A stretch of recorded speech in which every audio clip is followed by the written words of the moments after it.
It's time to get real. It's time to get raw. It's time to look ourselves in the mirror and come to the resolve that this version of ourself is not going to carry us in the stretch. I've been this version of myself long enough that if I don't change, if I don't do something about this, then I'm going to find myself bankrupt. Having that faith, that vulnerability to just see things that are hard to see. You got to get comfortable being uncomfortable. So can you handle the truth?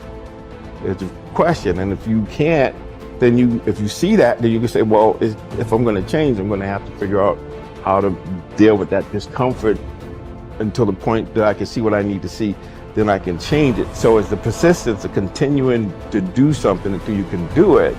Can't is not an option. It's either I will or I won't. I can, I know I can, but I will or I won't, you know, and that's the thing. And in some cases, you may try your hardest and you just don't win, or you don't pass a test, or you don't succeed. That's part of life. Understanding it's going to take hard work, discipline, and learning how to work with other people in order to get to the next level. There's not other people that aren't holding you back. Your boss isn't holding you back. Your parents aren't holding you back. Those are excuses. To me, there's no such thing as luck, okay? All luck is preparation meeting opportunity. Plain and simple. Once I realized that I could get better at anything, it dawned on me that how I spend my time is a spiritual consideration.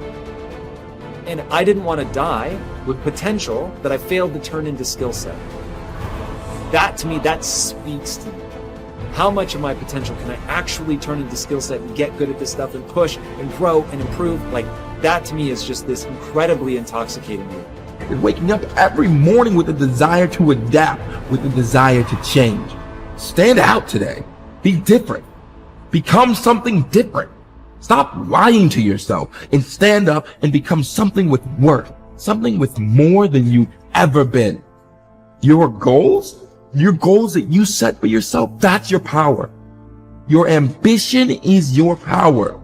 It's about how hard you can get hit and keep moving forward. How much you can take and keep moving forward. You have to electrify and get all the things that are necessary within you to start doing the things that you need to do. So when the time comes, you can kick down that door and move towards the possibilities of being the best of who you really are. Learning how to concentrate, learning how to focus in, deciding that you're going to focus to develop your skills. You'll be surprised of the ideas that will come to you, of the people that you'll be able to attract, of the opportunities that you'll be able to see. You'll begin to see things that have been standing there looking you in the face saying, I can't believe this has been here all this time.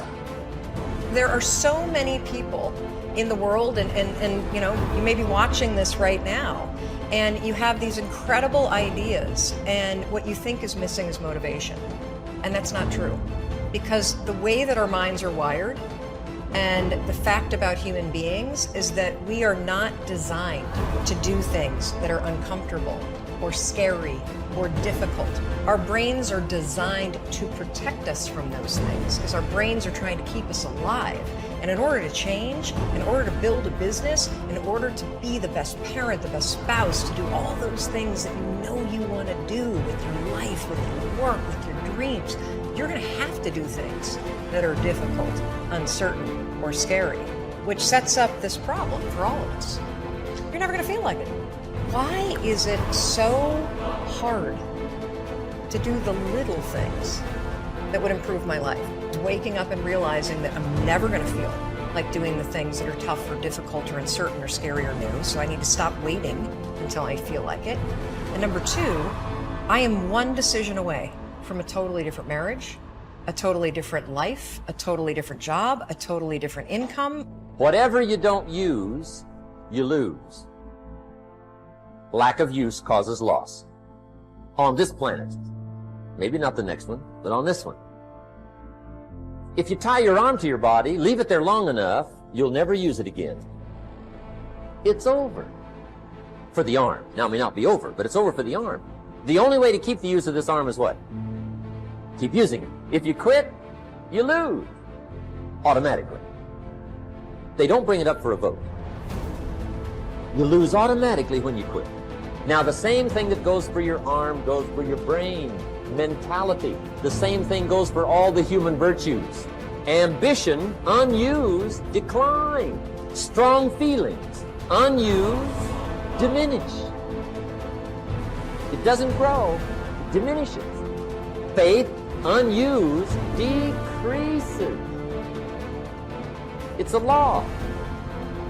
Vitality, unused, diminishes. Energy, unused, decreases. The guy says, well, I'm going to save up my energy. You can't do that. That's like trying to save today, put it on the end of the year. See, you can't do that. They'll come take you away. If you don't use today, what? It's lost. The guy says, well, I'll work twice as hard tomorrow to make up for it. See, that's foolish. You could have done that anyway. Today unused is lost. A talent unused is lost. An ability unused is lost. So here's one of the key expressions of the evening. Take a new inventory of yourself. Starting tomorrow, new project. Take a new inventory. And make sure that all of your talent and ability and mentality and ingenuity and vitality and strong feelings, faith, courage, make sure that all you've got's being used. Otherwise, you lose. Resolve to focus on the solution and what can be done now, rather than on what happened and who's to blame. Think in terms of the actions you can take to resolve the situation, rather than what went wrong and who is to blame. To remain optimistic, look for the good in every situation. When you look for something good, you will always find something good. Furthermore, while you're looking for something good, because your conscious mind can hold only one thought at a time, you will automatically become positive, optimistic, and back in full control.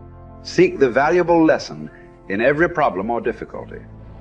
Every setback you face contains one or more lessons that have been sent to you to help you be more successful in the future.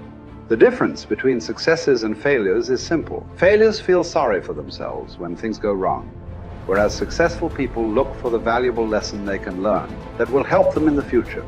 Normal Vincent Peale used to say, when God wants to send you a gift, he wraps it up in a problem. The bigger the gift that God wants to send you, the bigger the problem he wraps it up in. Instead of concentrating on the problem, look for the gift. Wonderfully enough, you will always find it.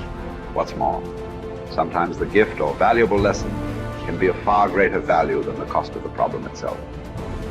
Sometimes one lesson that you learn in dealing with a problem can be the key to your long-term success.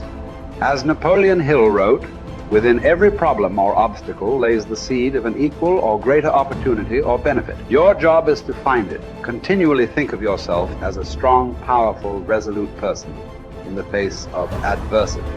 In World War, a British general was described by his superiors.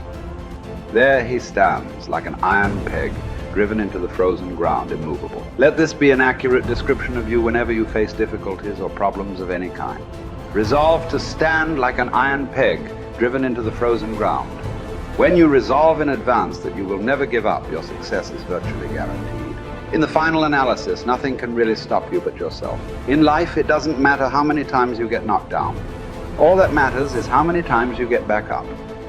If you continue to get back up and press onward, you must eventually reach your goal. Each time you exert yourself, disciplined to persist in the face of adversity, you also increase your self-esteem and self-confidence. Then, as your self-esteem increases, you feel stronger, more powerful, and more unstoppable. When you feel better and stronger, you become more capable of persisting the next time, and then the time after that. By disciplining yourself to persist in the face of all adversity, you put your life onto an upward spiral of self-esteem, self-discipline, and persistence until you eventually become like a force of nature. I think the best way to prove your value is to work, is to learn, is to absorb, to be a sponge. You always want to outwork your potential. You know, as hard as you believe you can work harder than that. And that's what I tried to do when I first came in the league. But, you know, basketball is such a direct competition sport. And me coming in at 17, I hated when, like, my teammates would say, you know, I get hit with an elbow, right? Shaq would hit me with an elbow in practice. I always had that extra chip on my shoulder. So, like, every day in practice for me was really trying to annihilate everybody that I was playing against. I wanted to prove you don't need to babysit me. And so it's always that competitive nature, the work ethic. You curiosity. My philosophy was a very simple one. Rudy was one of my favorite films growing up. After watching that film, I come to understand if I could work that hard, what would my career be? And I made a promise to myself from that day that I was going to work that hard every single day so that when I do retire, I have no regrets. And that was the most important thing for me, is to leave no stone unturned, get better every single day. And if I lived that way, then over time, I'd have something that was beautiful. But that was my philosophy. It seems like a pretty simple one, but if you live your life to just get better every single day, you do that for 20 years, what do you have?